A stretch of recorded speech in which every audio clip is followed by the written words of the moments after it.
And welcome back, YouTube. Thank you for tuning in. And today I would like to talk to you about Fallout 4. We're on the brink of the release of that game, and the hype train is currently in full speed, and it's easy to understand why, because Fallout 4 is one of the most anticipated games this year. It's one of the biggest games this year, and it's easy to see why, because it's an open world game. There's a lot of stuff you can do. Hopefully the graphics have been updated, the animations, the stuff that people love about the Fallout games, the lore, it's all coming back. But besides that, there are also, in my opinion, five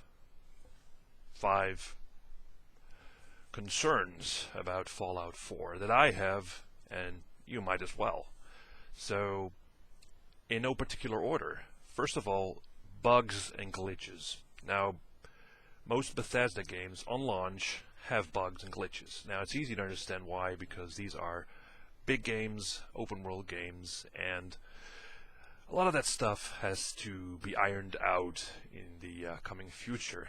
That is why I am actually holding off playing Fallout 4. I'm not going to play it immediately at launch. I'm going to wait until most problems have been ironed out, because I am so sick and tired of half-baked games coming out full of glitches and bugs, and that just diminishes the fun that I have playing these games. Second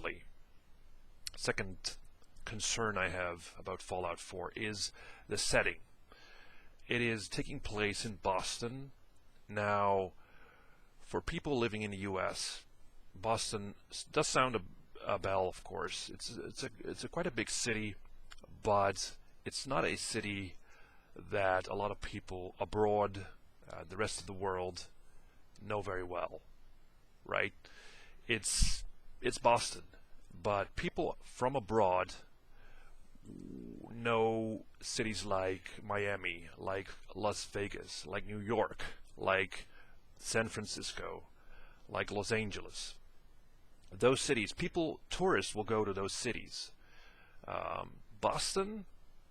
I don't think so. So the question is whether Boston is and will offer a good setting for this Fallout game. Let's wait and see. We don't know. My third concern about Fallout 4 is the main storyline. Bethesda are not known for creating epic main storylines. Hear me out. Let's take a look at the Elder Scrolls games, right? Now, Morrowind. What was the main story in Morrowind? You're the chosen one. You have to unite the tribes and kill the bad guy in the end. Let's move on to Oblivion. You're the chosen one. You have to close the gates to Oblivion, kill the bad guy in the end. Skyrim. You are the Dragonborn. You know where I'm going with this, right? It's just not epic. Now, the story of Fallout 3 wasn't epic at all. It was, you were born in the vault, you grew up in the vault, your father has gone missing, you go out into the wasteland, which was okay. I thought that was a really good start for the game. Then you found your father, he died, and that's the end. So here's hoping that Fallout 4 will have an epic storyline, a story that you want to pursue, you want to experience, right, in this open world.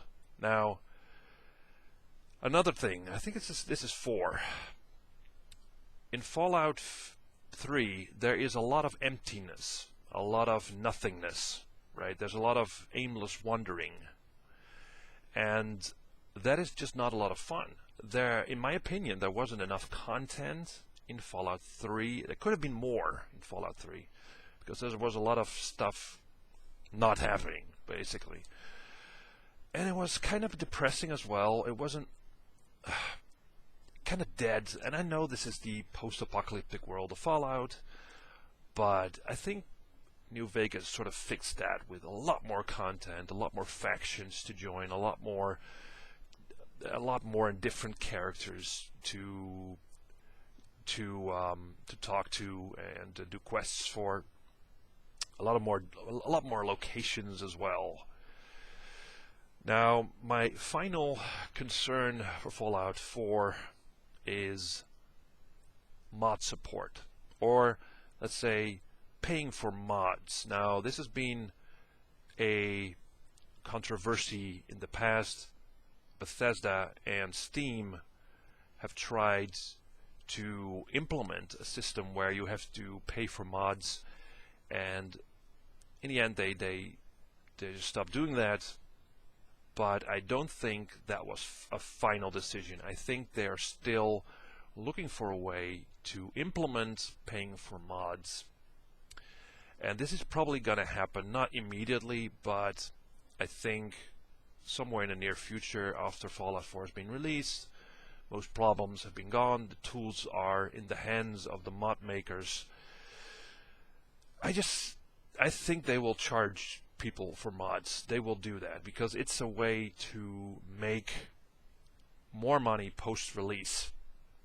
And neither Steam nor Bethesda are going to let that money go like that, or they want that money, right? So again, I'm hoping that the system will be fair if they will implement it, and if it's a fair system. I have no problem that modders get paid for their work, but the work should be monetized, should be looked at, should not be only cosmetic, another gun from the wasteland with a new skin or whatever.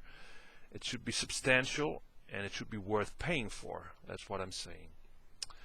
So I think these are 5 concerns I have for Fallout 4. I hope that my concerns were untrue, will be untrue after release of the game. We'll just have to wait and see when the reviews are coming out and people start playing it. So yeah, that's what I think. So let me know what you think. Leave comments, and see you in the next video.